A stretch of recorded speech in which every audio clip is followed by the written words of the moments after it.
आप में से बहुत लोगों को याद होगा, जब महाभारत की लड़ाई चल रही थी, श्री कृष्ण ने अपने सुदर्शन चक्र से सूर्य के प्रकाश को रोक दिया था और दिन में ही अंधेरा कर दिया था। सूर्य प्रकाश को सुदर्शन चक्र से रोक दिया था और तब अर्जुन ने जो शपथ ली थी जयद्रथ का वध करने की, उस प्रतिज्ञा को अर्जुन पूर्ण कर पाए थे। वो सुदर्शन चक्र के पराक्रम और रणनीति का परिणाम था। अब देश सुदर्शन चक्र के लिए कुछ मूलभूत बातें भी तय की है। आने वाले 10 सालों में हम उसको प्रखरता से आगे बढ़ाना चाहते हैं। एक तो ये पूरी आधुनिक सिस्टम, इसके लिए रिसर्च डेवलपमेंट एक ऐसी व्यवस्था होगी जो वॉरफेयर के हिसाब से भविष्य में क्या क्या संभावनाएं हैं उसका हिसाब किताब लगा करके +1 की स्ट्रेटेजी वर्कआउट करेगी। और तीसरा, सुदर्शन चक्र की एक ताकत थी, वो बहुत ही प्रिसाइज, जहां जाना था वहीं जाता था और वापस श्री कृष्ण के पास लौट के आता था। हम इस सुदर्शन चक्र के द्वारा भी टारगेटेड प्रिसाइज एक्शन के लिए भी व्यवस्था को विकसित करने की दिशा में आगे बढ़ेंगे। हमारे लिए सर्वोच्च दीप स्तंभ होता है, हमारा प्रेरणा का केंद्र होता है। लेकिन आज से 50 साल पहले भारत के संविधान का गला घोंट दिया गया था। भारत के संविधान के बाद इमरजेंसी थोप दी गई थी। इमरजेंसी के 50 साल हो रहे हैं। देश की किसी भी पीढ़ी ने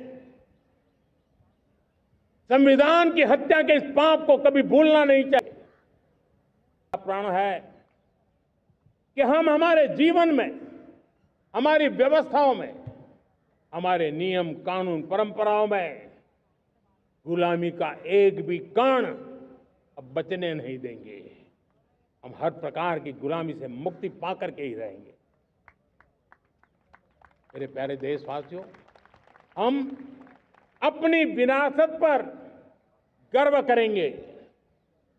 हमारी पहचान का सबसे बड़ा आभूषण, सबसे बड़ा गहना, सबसे बड़ा मुकुटमणि हमारी विरासत है। हम विरासत का गर्व करेंगे। मेरे प्यारे देशवासियों, इन सब के लिए एकता, ये मंत्र सबसे बड़ा शक्तिशाली मंत्र है और इसलिए एकता की डोर को कोई काट न सके, ये हमारा सामूहिक संकल्प होगा।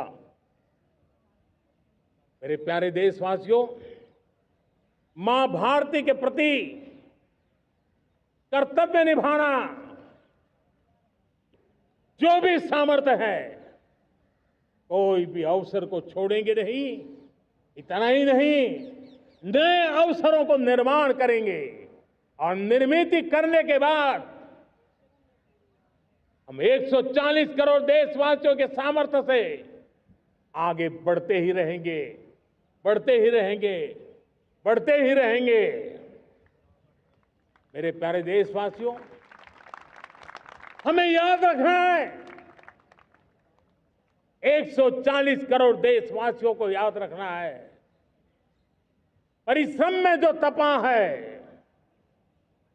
परिश्रम में जो तपा है, उसने ही तो इतिहास रचा है।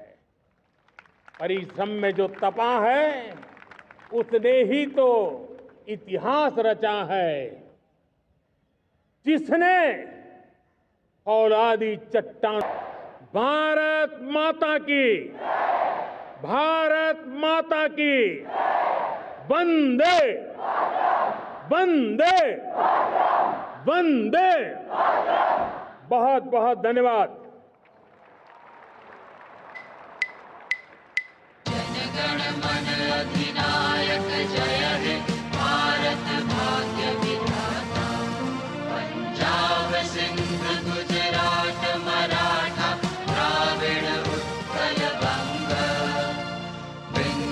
हिमाचल यमुना गंगा उच्छल जगति तरंगा तब शुभ नामे जागे तब शुभ आशीष मांगे गाहे तब जय गाथा जय गण मंगलदायक जय हे भारत भाग्य विधाता जय हे जय हे जय हे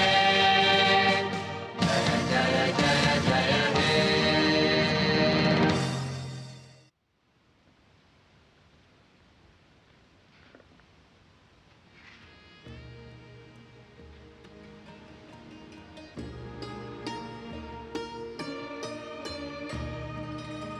Prime Minister Narendra Modi concluding another very well received and successful Independence Day address from the ramparts of Red Fort.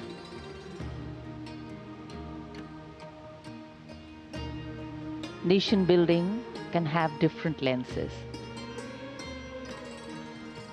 The power of being one, the exclusion of none, and the empowerment of everyone. And as the Prime Minister outlined, the road India is on is one of powered growth, fast-paced development, and a pragmatic world positioning and worldview. And here, hundreds of balloons being released in the air.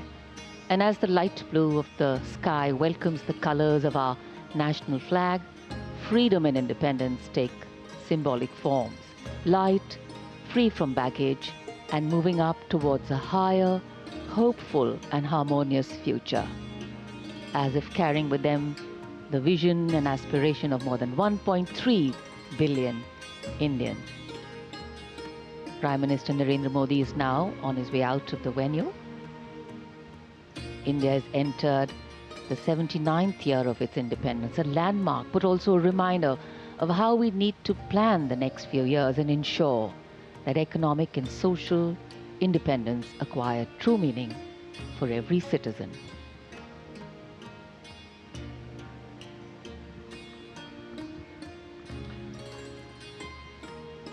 प्रधानमंत्री नरेंद्र मोदी अपने संबोधन के पश्चात लाल किले की प्राचीर से अब प्रस्थान कर रहे हैं। स्वाधीनता समारोहों के इतिहास में एक और शानदार अध्याय जुड़ता हुआ सफल और भव्य आज़ादी का ये पर्व इस बार अलग रंग और छटा के साथ। Children greeting in excitement. For them, this is more than just meeting a leader. It is a moment they will carry in their hearts for years to come. The Prime Minister's affection for the youth is no secret. He often calls them to new heights. Every handshake, every smile, every word of encouragement is like a seed planted in young minds, a seed of confidence, responsibility, and belonging. माननीय प्रधानमंत्री महोदय प्रत्यक्ष संवाद में रहते हैं और वो भी खास तौर पर युवा शक्ति से, और बिल्कुल प्रत्यक्ष रूप से ये देखा जा सकता है कि जो माई भारत पर Faces filled with anticipation. These children have come from every corner of the country. Some have traveled miles